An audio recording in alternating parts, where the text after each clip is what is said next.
this might seem sort of a vast, unending question, but can you give us a sense of what Brixton as a location means to you personally? It means a great deal. In my life, I've kind of always lived around markets. Where I was born in Kingston, there's a place called Coronation Market. It's a massive market in the middle of Kingston, where people come and buy all their provisions and so on, and social life revolves around it. It's in downtown where mostly the working class live. And we moved from very, very close to there when we came to the UK. We first came and lived in Vauxhall, because many of the people that came from our area had settled in and around Vauxhall Grove, which has become was a squat at one point, it's now a housing co-op. I lived on Fentiman Road, which is right next to Vauxhall Park. And it was my dad's lodge friends from Jamaica had a house, and you go and you live where family and friends are. So we lived there, and it's paradoxical that in the current age, I've been told that our house now belongs to Michael Portillo, which, in this debate about so-called gentrification, it's interesting that all that area around Vauxhall, because it's within the division bells, a lot of MPs and people who revolve around Westminster, they live around that area. I remember when I worked for the council, Peter Mandelson was my chairman of the committee that I reported to, and he lived down just off Kennington Lane. And Kennedy, the ex-leader of Lib Dems, who died fairly recently, he used to live just along there. I used to see him staggering off the bus, coming from the house from time to time. So we all knew about his problems, So you can get a sense that there's kind of community, there's life. But we moved up from Vauxhall in the late 50s and came to live on Rattray Road, which is 2 streets from Railton Road, which we used to call the front line. But the traditional heart of the black community, of the African and Caribbean community that settled in Brixton after the Second World War, I should say, was Somerleyton Road. And my research tells me that the reason why that was a primary point of settlement was because the proverbial or the mythical Windrush arrived at Southampton, and it disgorged its 400 and odd people, 492 I believe, just under 500, and they were told they had to register at the job centre, or labour exchange as it was called then, on Coldharbour Lane. This was directly opposite Geneva and Somerleyton Roads. Having registered for work, and as people were now in the country, they desperately needed accommodation because they were temporarily housed in the deep shelters on Clapham Common. And they discovered, some bright spark discovered, that a Nigerian prince actually owned half the houses in that area. And he'd lived there since the 30s. He'd come from a very well-appointed family in West Africa. And so he was not averse to letting to people who looked like him. So he started, and the other half of the houses belonged to the church commissioners, who again didn't have any objections to letting to a diverse range of people. So the community very soon established itself in those about half a dozen streets. And the market, it's the street market and the covered market, soon adapted themselves to the new residents and the new customers, and adjusted to selling yam and banana, sweet potato, and all the various tropical fruits that people wanted. So it adapted itself to the needs of new residents. I think it'd probably been doing that for quite some time, because the people before us were the Irish and the Polish. It's a very strong Jewish community. Synagogue used to be on Effa Road.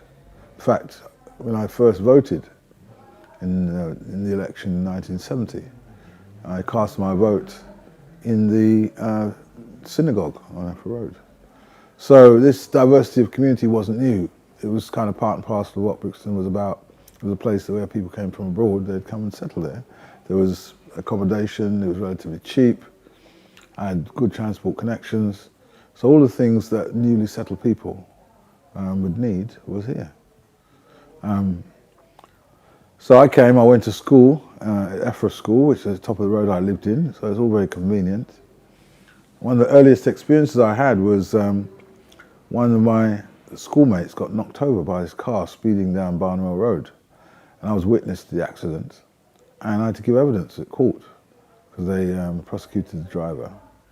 And so that was one of my first kind of introductions to life in Brixton and in the UK.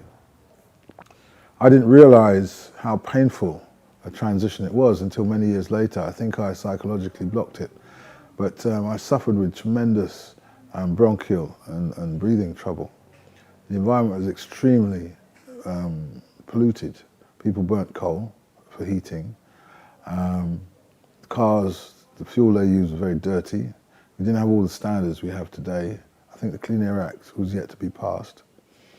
So you'd get dressed in your fresh, clean clothes to go to school or wherever, and you'd come out and you'd be covered in soot and you'd be black within about half an hour, you know. And that was what people were accustomed to. Also, the amenities in people's homes. When we bought our house on Mattery Road, my dad made sure he installed baths inside loos. None of the houses had any. And even though the street was relatively upper working class, in the sense that people lived along there was the builder, the plumber, the electricians lived near us, the scoutmaster lived about 3 doors away from us, and I've got a whole story about him. So it wasn't sort of really poor people on the street, it was quite, but affluence is relative, and what your pay could buy then was a house with a toilet down the end of the garden, no bath installed. People went to the municipal baths on a Friday, or they had a tin bath which they got down at the back extension and poured kettles of water into on a Friday. So when my dad bought, he wasn't the very first on our street, my uncle was the first, and he lived at the top at 98. He ordered, bath and toilets to be installed. And it was interesting, everybody was craning their necks around their silk, their net curtains as all this coming and going, And so a lot of the myths developed there, these people come over here and in 5 minutes, they're putting in baths and toilets and buying cars. I don't know where they get it from, and this whole myth about going on Social Security or unemployment benefit, as it was then, began because, the white working class, their form of resistance was by passive resistance, when you were in your factory or your place of work. You made yourself look industrious, but you didn't do anything, Or, if you worked in a car plant, you might quietly sabotage things on a Friday afternoon so you could go home early. But there wasn't militancy or the challenge or anything like that people like my parents were accustomed to back home, because the divisions didn't seem as sharp. My father, he came, he was an engineer of steam engines. He used to fix the railways back home, and had been very instrumental in the forming of the Jamaica Railway Workers Trade Union. He had to go to jail for that because it was illegal to be a member of a trade union, even though Jamaica was a colony of Britain. Most of the colonies, it had that kind of restrictive law. In fact, it had the same laws here up until the formation of the Labour Party in the late 19th century. But old laws still existed in the colonies where we came from. So in the 30s, there was massive upsurge of social unrest because the depression was going around the world.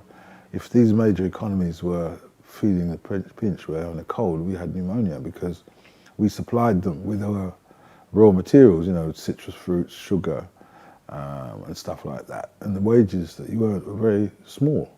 And prior, a couple of generations earlier, they'd been enslavement was in practice. So the situation was pretty dire. People had to leave if you were going to have prospects. And in a sense, the war was a boon. People were able to get away. My uncles came and joined the Air Force. They joined the Air Force because the Air Force was the first and only ones that allowed colonial people to join. You weren't allowed to join the Army or the Navy. And the Air Force let you in because the attrition rate, the amount of people dying was so great. They're desperate for people. So it's always the same, when you have a demand for labour, then people migrate to take up the challenge. And you had special groups that came to the Caribbean, like in Honduras. You had men who specialised in forestry, chopping down massive trees.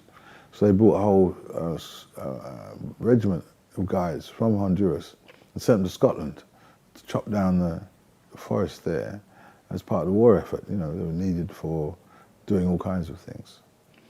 But when my dad came here after the war, he went to British Rail, the newly nationalised rail service for the country, desperate for employment. They were desperate for people to work. And he went in for his interview with the personnel officer, and he came armed with his document that set out, you know, his 7 years of served apprenticeship and his many years of service. And he'd also worked all over Central and South America, building and repairing railways, so he couldn't have gotten any more experience than him.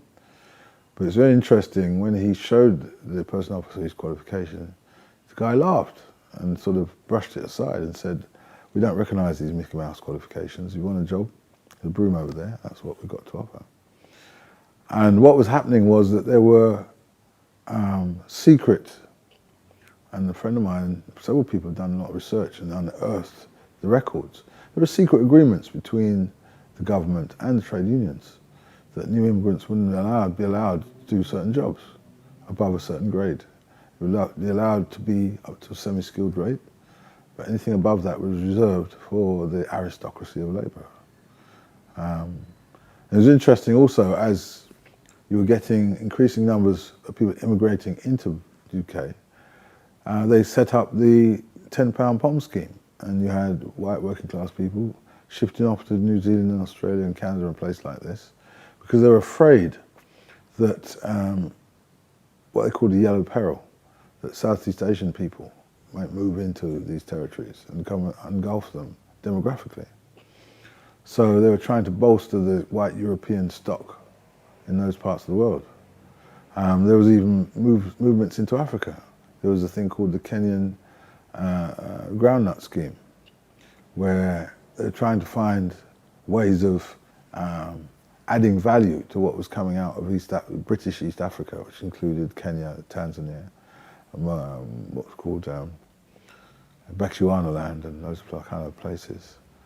And the growing of peanuts seemed to be a lucrative thing, but they hadn't done enough research, and the soil was unsuitable, and it didn't get much rain. It baked hard, and they couldn't even dig up the nuts after they'd so there was a big scandal about that, because millions of pounds got wasted. Lots of people who immigrated to become peanut farmers, and they had to all come back again, you know. So there was all that kind of stuff going on, and Britain hadn't fully accepted that it was going to dismantle its empire at that stage. India had gone, which was obviously a big chunk, but they were determined they were going to hang on to Malaya, the African territories in the Caribbean. But you know, history tells us a different story.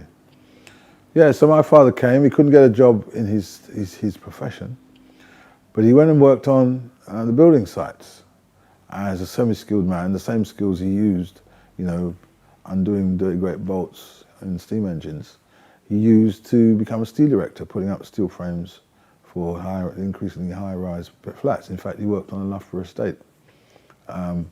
A drama was made about it, in actual fact. He was used as an extra, because drama was made exploring the issues of race amongst newly immigrant communities. There was some argument took place between some West Indians, as we were called then, and the foreman, and exploring, you know, workplace racism, the new communities coming in, and so on and so forth. And it was one of the first dramas on the BBC to have black actors, and to have that as a theme.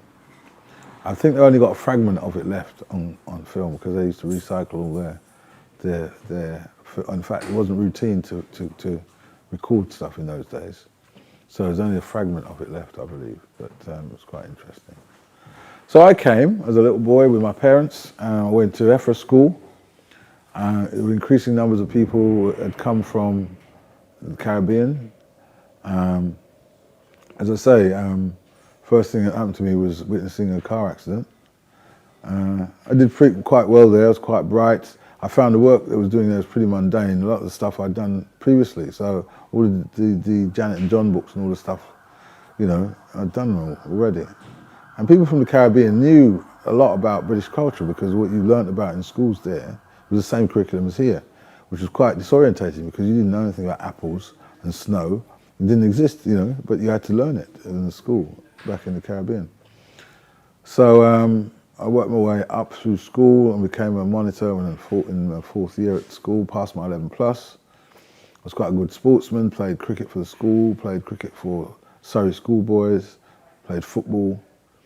My father was quite well informed because my brother had come up by this stage. He was much older than me. He'd come to study law and to go call to the bar. So he was a strong advisor of my father, and he wanted him to send me to Dulwich College. He thought that was the kind of standard he thought I should be aiming for. But the old man couldn't afford it at the time. We didn't understand all the nuances, so I could have gotten a scholarship, but we didn't understand enough about the system. But I passed my 11 plus, and theoretically I should have gone to a grammar school. And we applied to two of them, to Strand, which was up Tulse Hill, and the Battersea Grammar School, which was over near Tooting. And I remember I had a white friend in my class, and he used to live just up the road from me. And we both applied to the same schools. And I went for my interview first. And in addition to the interview, you have to do IQ tests and other things. So I did all that, and then we went to sit in the head study. And they had said to me, oh, you know, you're unusual. We don't get many of you sort of people coming here. And we had one other chap like you, and he was very unruly, and we had to expel him. And he said, look, tell my dad, I hope your son's not like that. And you know, I can remember that conversation as if it was yesterday. And I was, you know, 11 years old at the time.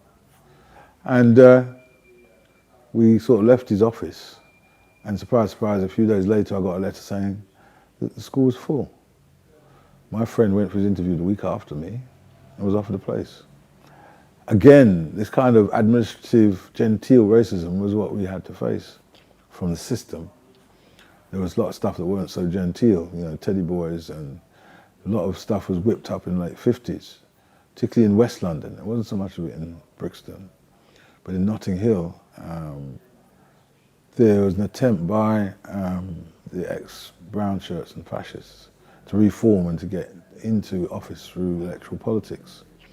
And they whipped up this kind of racial attitude there, claiming that all the social ills in society was down to all these people coming over here, taking our jobs and all this stuff.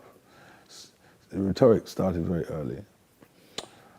And some of the young white working class boys were organised into gangs, teddy boys, which was the social and cultural kind of phenomenon of the 50s. And were attacking black people in that area. People who had petrol poured through their letterboxes, dog shit, and all kinds of abuse. Now, the people who lived in Notting Hill were not Jamaicans. Brixton was largely a Jamaican settlement. Notting Hill was mainly from Eastern Caribbean, Trinidadians, Grenadans, people from the eastern, smaller islands in the Eastern Caribbean. And I don't think it's stereotypical to say that their cultural traditions are a lot less volatile than Jamaicans. Jamaicans, we have a warrior tradition based on marronage. These were the Africans who fought the Spanish, the geography of Jamaica means there are areas that are very inaccessible, they're not mountainous places, and they were able to go into those fast places. They joined together with native peoples who still survived, and understood the geography and topography, and carried out guerrilla warfare against British for nearly 100 years, until the British, in their normal fashion, came up with a solution. They sat and negotiated with Maroon leaders and signed a treaty giving Maroon people autonomy in specific areas in Jamaica. In exchange, they had to agree to a number of conditions, that were there any slave uprisings, they had to help to suppress them, that if any enslaved African people escaped from the plantations, that they were supposed to catch them and take them back. So they signed up for this, and some people of African origin from the Caribbean were very scathing and said, oh, they sold out and they sold us back. But it was never that simple. The Maroons didn't want to remain at war in perpetuity, and they made a strategic decision to sign the treaty. But what they would do, if there was a rebellion, right, they would warn people they were coming because they were formidable warriors, and they had a lot of respect because many of them were senior people in the tribes they'd come from. So a message from them would largely suppress or stop stuff happening if they knew they were coming. So if they had to enter into any combat, what they would do is minimize any casualties. They'd take the minimum amount of people and they'd let the rest go, or they'd take them into their own settlements. So if 5 enslaved African people escaped from the plantation, they'd hand back 1 and keep the 4. So it helped replenish their numbers, keep their communities dynamic. So they were very smart people. One of the figures that's well known in Jamaican culture is Anansi. He's a spider that's very wise and knows all the strategies and can outwit everybody. And that's very much kind of like the spirit. And Anansi comes from Ghana, from Ashanti culture, Tree culture. And Jamaica is very, very influenced by that. Other parts of the Caribbean are influenced more by Yoruba culture or Igbo culture from Nigeria, or other cultures from other parts of West Africa. But Jamaica, notwithstanding where the racial profile may be, its cultural profile was very strongly Ashanti. And that's where I traced my heritage. I was fortunate because my father was a Maroon, and our family had kept oral records, they passed from my father to son as to who our family was and where we came from in Africa and so on. So later, 12 years ago or so, I was able to trace my antecedents back to my village in Ghana, which was an amazing experience. All which helped me have a very solid sense of who I am and where I come from, and pass that on to my children and grandchildren. Leighton Road is part of that tradition, in my opinion. While not having lived on the street myself, it was the centre of our community. When I went to get my hair cut, it was in the basement of one of the houses not far from the underpass.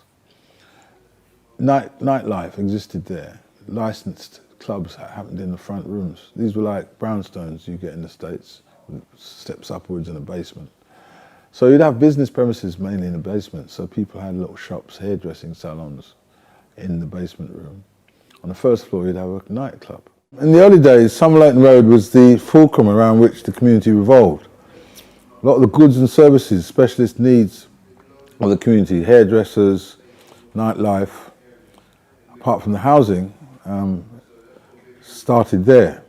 So even though you may live other places, this idea of Brixton being the kind of centre of things began there, particularly because of the commercial dimension. People came to do their shopping. The shops in the arcades adapted very quickly and started to sell produce from the Caribbean, yams, bananas, sweet potatoes. The fishmongers very soon started to stock the kind of fish that people were accustomed to, mackerel, swordfish, this kind of thing, which didn't sell very much to the locals before us. They then also, specialist thing like the music started to develop very quickly. So ska music emerged in the Caribbean and was very soon being imported here by people like Chris Blackwell, who was a person of Jamaican origin, but who came and was sent to public school in the UK, but was very Jamaican in his sensibilities and started to see the new cultural expressions coming from there and started to get them pressed up and brought them here to sell to people who were settling in the UK. So the nightlife soon evolved. My uncle came here in the late 50s, early 60s. He'd been very associated with one of the founder kind of sound system men in Kingston, Sir Coxon, Sir Clement Dodd, and he'd played with him in Kingston, and when he came, he brought his a piece of amplifier with him on the boat and set up very quickly here. And on our street, by this time, there were 4 houses that belonged to people of Caribbean origin. All were my family, and Uncle Edgar started up his sound, and these 4 houses, he would take turns to play them each Saturday in the month. So it was quite a mathematical process, you know, play at 98 on the first Saturday, 24 the second, 22 the third, number 12, then start back at 98 the next month. And I used to stand, you know, and everybody went. It wasn't just adults, the children would get all dressed up. And it was a way for the community to sort of rest and recreate, to recharge their batteries. Most of them work very long hours and have very hard and stressful jobs. So being able to let your hair down, listen to music from home, meet friends and family you hadn't seen for a while, see some people you hadn't seen from back home. So that's how the community cemented itself. Didn't have community centres or anything like that. And there were also houses on Some Leighton Road that were licensed clubs. The local pub landlords in the early days didn't want black people coming in the pub. It would upset their regulars. So they didn't object when people started to turn their front rooms in their houses into licensed clubs. So you were able to get a license for drink and you know, music quite easily. So a network of black clubs set up on Some Leighton Road very early. But when they started to really hit, and some of the white publicans saw how lucrative it could be, they were consulted when licenses were handing out. There was an organisation called the Licensed Victuallers Association, which umbrella body for all the pub owners in the area. And they started to object to licenses being awarded to the clubs. So after a few years, they all lost their licenses, and these became illegal. And then the confrontation with the police started. They'd come around and raid them because they didn't have a license to sell alcohol. And confrontations would take place. People sometimes were having their wedding receptions in these places, and they'd come and take the cake and all the drink. And these would very regularly get in the local press, in the South London press particularly. And this controversy started to grow around about the same time that all the troubles were happening in Notting Hill. And this whole question of immigrants and race and what it meant for Britain's future started to burgeon in the early 60s. And by 62, the Conservative government of the day passed legislation restricting immigration from the former colonies. It didn't stop it at that point. It was quite a gentle act to begin with. So, but what it did was it engendered more people to come, because if people thought it was going to be cut off, they thought, oh, I better get over there quick before they stop it. So there was a surge in numbers in the early 60s. People coming, my aunt and her partner who became a husband, they came, and I know lots of cousins and people all came in early, before 62. That government was voted out in 64, partly after there was massive scandals about the Minister for War, John Profumo, having an affair with a young woman called Christine Keeler, who also had a West Indian, a Jamaican boyfriend. And she also was going out with the Russian, or the Soviet defense attaché from the Russian embassy. Now all that's menage a trois, was quite rich, and the News of the World played fun with all that stuff. And the minister had to resign, and that all added to the kind of discrediting of the Conservative government. So they got voted out in 64. And the new government passed a Race Relations Act, ostensibly to outlaw discrimination in public places and so on. But it was so tepid, it couldn't really protect you against anything. And the first person to be prosecuted under it was black. A guy called Michael X, who was advocating, he'd met Malcolm X from the US. And it was a bit of a paradox, because Michael X, or Michael de Freitas, had worked for Rackman, the notorious slum landlord in Notting Hill. And he used to be his enforcer. He used to go and chuck people out if they didn't pay their rent, or generally frighten them to make sure they did. but he sort of had some kind of Damascene conversion, became this black radical. And he was very photogenic. He looked a bit like Malcolm X, and always had a quote to hand. So he was adopted by particularly the Sunday papers as their tame in-house radical, because he'd come up with something outrageous every now and again. And he went and made an accusation about race relations at the time, and he was reported. They locked him up and convicted him and spent some months in jail. So that's about much as the race legislation of that point did. Then later on, the whole thing escalated about Kenyans and the sort of what was going on in the kind of colonies elsewhere that had Asian minorities. So when that also went pear-shaped, the scare about immigrants all was whipped up again, and more restrictive legislation was passed in '68 to stop people from the old colonies coming to the UK. And that hit our families because, we were divided. My family, some of my brothers had gone to the US in the 40s. My uncles had come here. We then came here. I still had siblings left home, and some of them weren't able to join us for many, many years because of the legislation. But the Brixton community developed, became more and more associated with the Caribbean, and with Jamaica particularly. I went to secondary school at Tulse Hill School, which was a massive comprehensive school, after I was turned down from going to the grammar school. The grammar school, one of the ones that turned me down, was just down the road. And in fact, Tulse Hill had been built on its playing fields because they were chucking up schools left, right and centre. Because of the baby boom after the war, there was a massive shortage in school places. Sounds like something similar today. And so they were supposed to have closed the Strand when they opened the Tulse Hill, but the middle-class parents all rose up as one and objected, so they had to leave it open because these were very well-informed, articulate, well-connected people. So these two schools were right next to each other, very disparate. We had 2,200 boys. They had 400, so we used to go down there all the time and beat them up because, they embodied for us. It certainly embodied for me what I couldn't have. They stopped me from going to study there. And, there was that element of class war going on. It wasn't racial, really, although there was only one or two black kids there.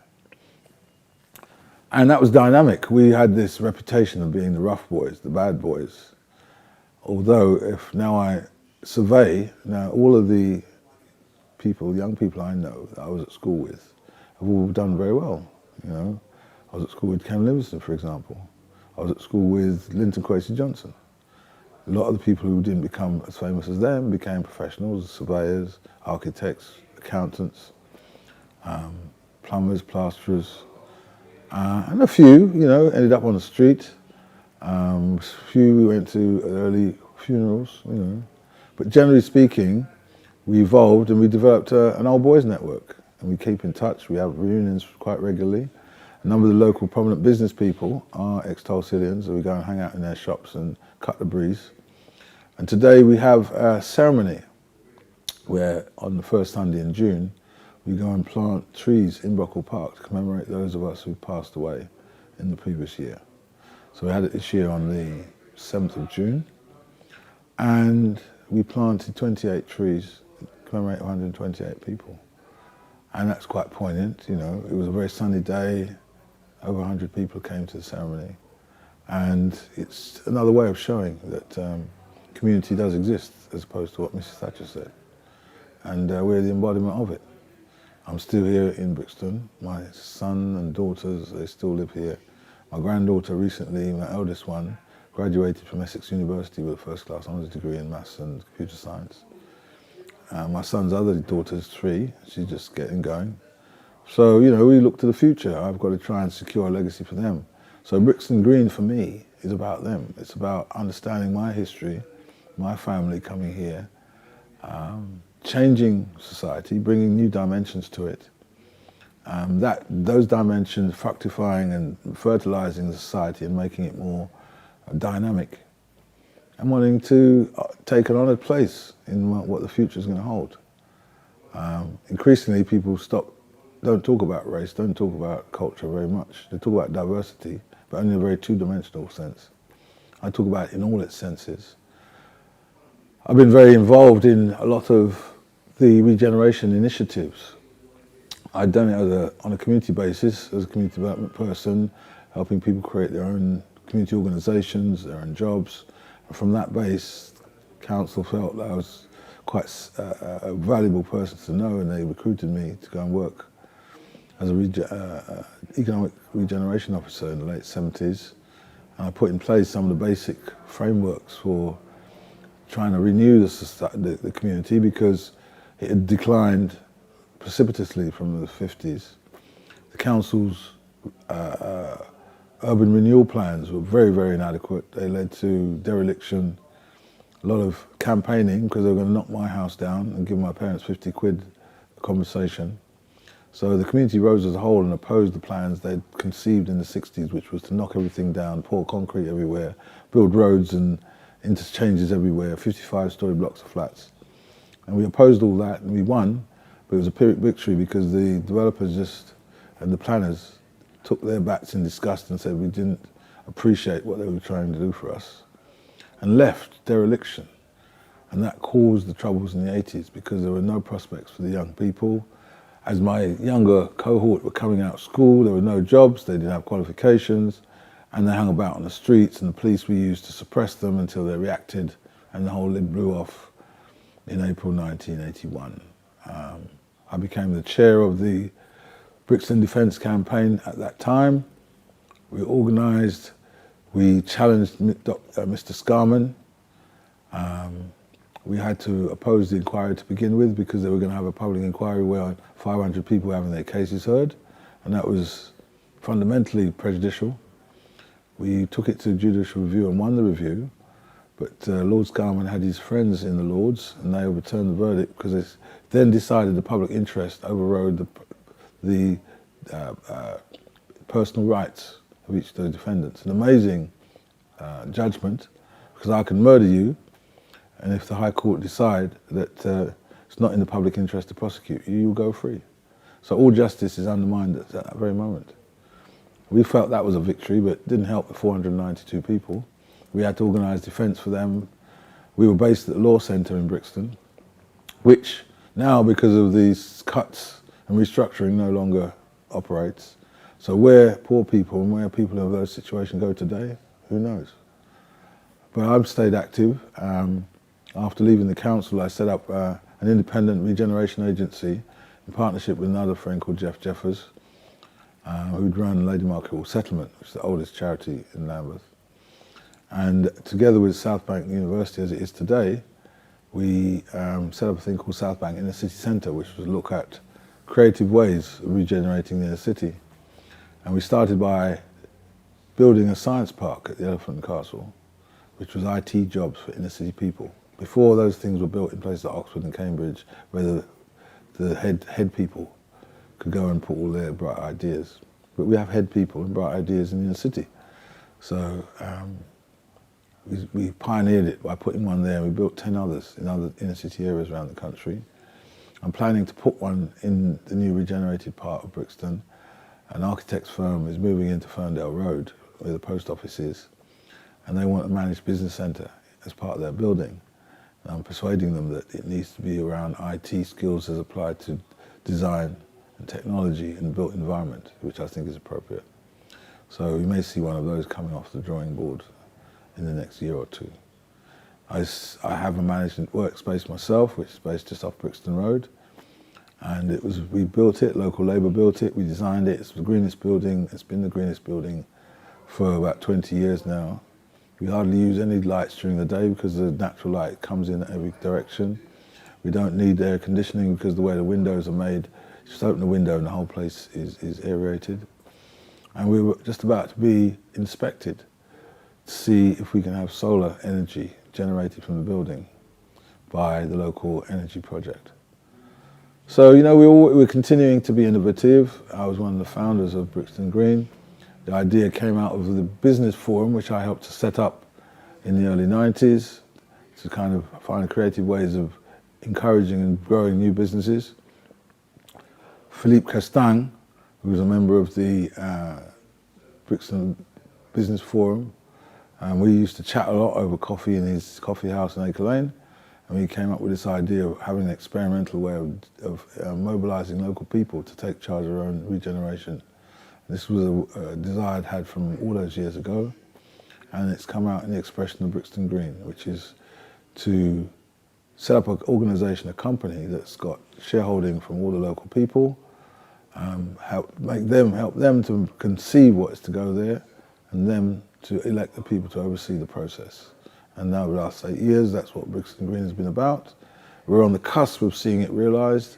The first project soon to go on site, which is the new Oval House Theatre, which is going to be on the first part of the site. Theatre is very important to us. We used to bring up our comedians and plays. Jamaican comedy theatre is well known, and even serious theatre. One of the founders of the Jamaican National Dance Theatre Company lives in the Guinness Trust Flats on Summerlake Road, and he's taken a very active interest in these things. So things are very circular. We have great ambitions and great expectations, and we hope that they'll be fulfilled in the spirit of those Windrush pioneers. Now, people had to learn to be entrepreneurial out of necessity. When people arrived in the 1950s, you weren't eligible for council housing, which was the basic thing working people had to depend on. In those days, even middle-class people didn't buy. Most people tended to rent. But if you were working class, you couldn't afford kind of decent housing. So you had to go on the local housing list. But as we arrived, the rules, they forged rules that meant that we were excluded from it. You had to have lived in the borough for at least 5 years just to get your name on the list. So what were you to do? We were going to live in the park, or what? So people applied themselves, and what started to happen was you had to buy. But how to buy? Because in the same way people were resistant to letting you space, people were resistant to selling you their houses. So a subterfuginous kind of situation developed where a couple of the local estate agents, not all of them would do this, would work with the Caribbean heritage community. They weren't doing this out of benevolence. They were getting paid a premium to do this. They would identify properties that were becoming available. Then you'd find a suitable and cooperative white person who would go and do the work of viewing the house, negotiating and making the offer.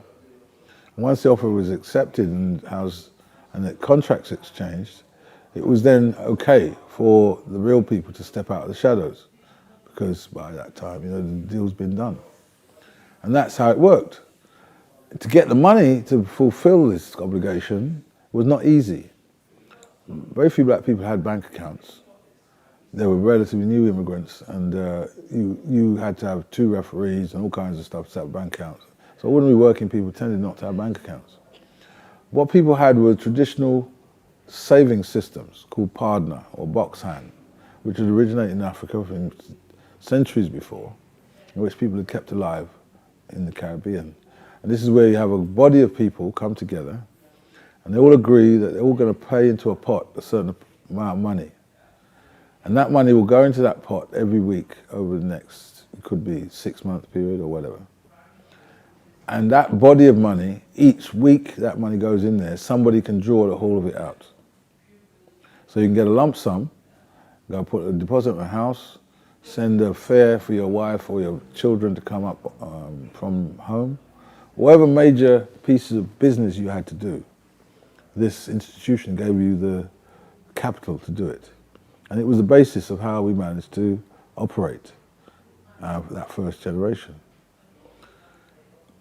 And to damn us as a second generation, we grew up in Britain, we understood it and its institutions.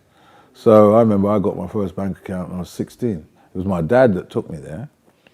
Because of his political activism prior to coming here, he was very aware of things like anti-apartheid, and so we didn't buy stuff from South Africa.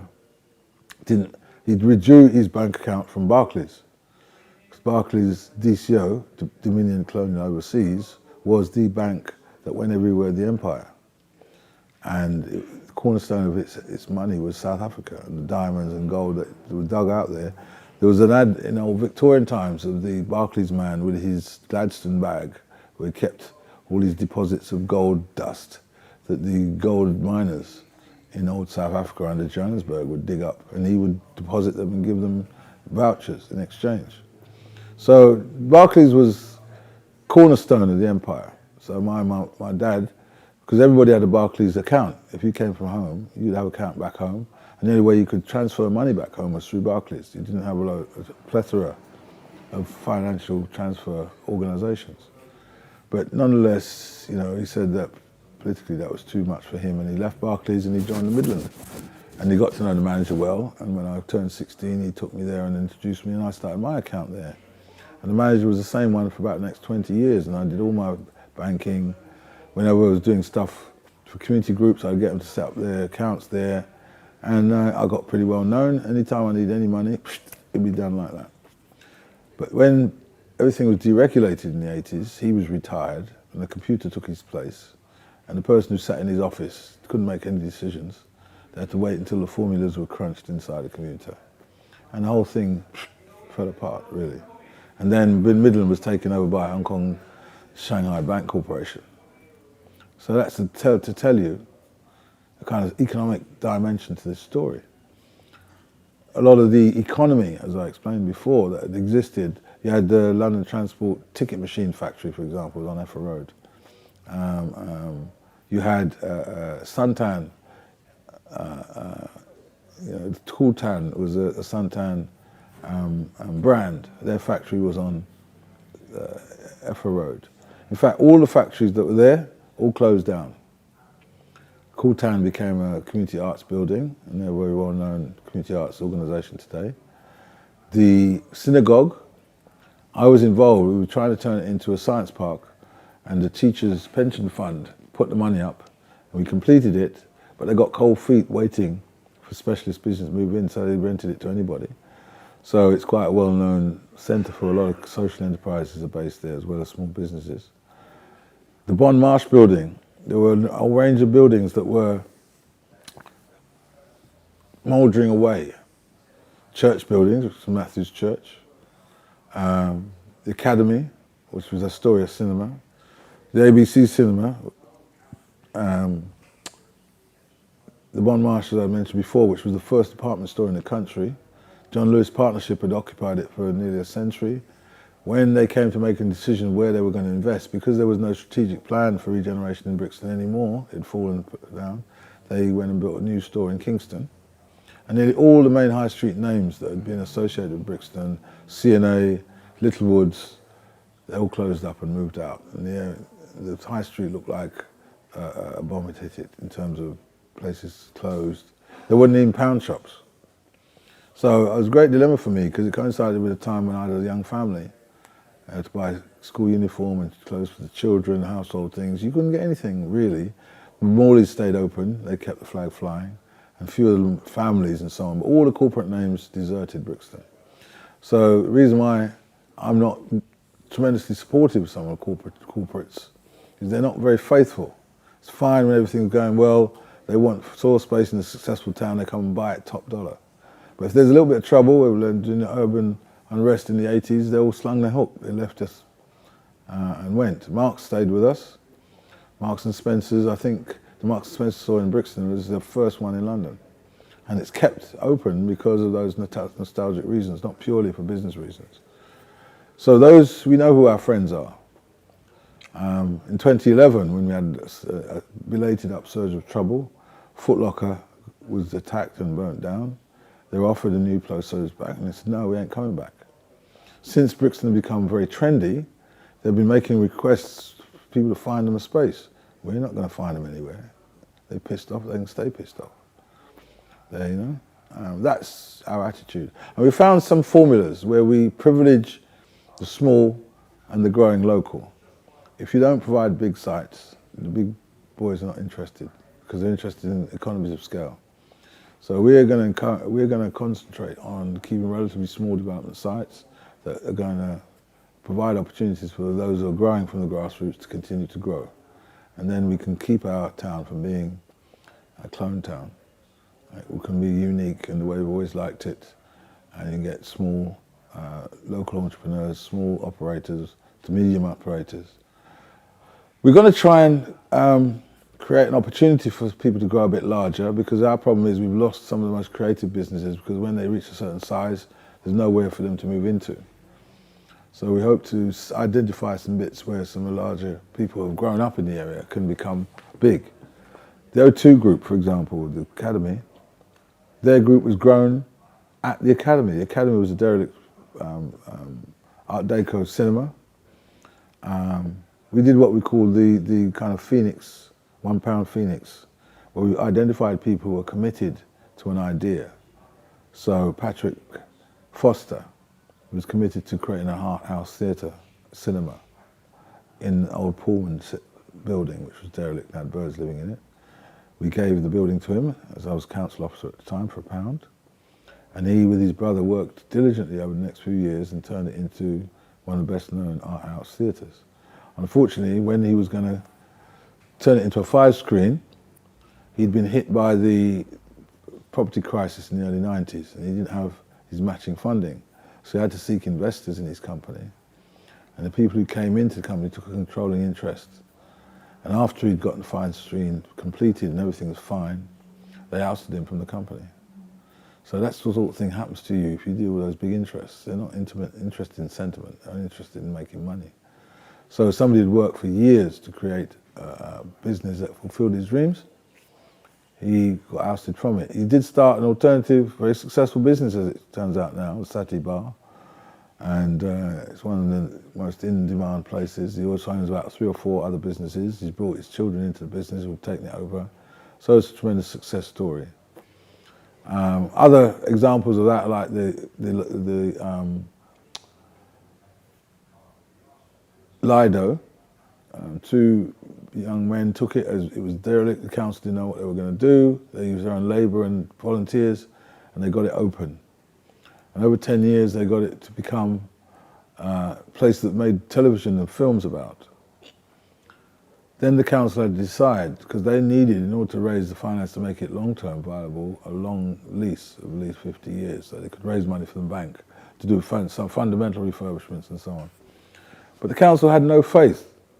And you know, corporate organisations are not human things. They have humans work for them, but they're very cold organisations. So in the end, they ousted Casey and his partner and brought in a corporate organisation and created their vision that they were going to. And again, this was one of the decisions and approaches I felt was invidious. That you didn't invest in local people, you only invested something from outside. And this happened on several occasions. We were doing community development of the railway pub at Brady's, and we worked up the ideas and about how to have a revenue-generating activity upstairs, and by renting out business space and flats, and having a bar and a performing arts space downstairs. And we got support from the Princess Trust for the Built Environment and all kinds of stuff. And they were putting up large amounts of money to make it possible. And the officers didn't think it was going to work. So they put it out to a corporate organisation. Now it's got a big name, corporate bar in there. So the only time we lose out is when the council doesn't support us and bring its institutional weight and influence behind us. Contradictorily, they have done so in Brixton Green.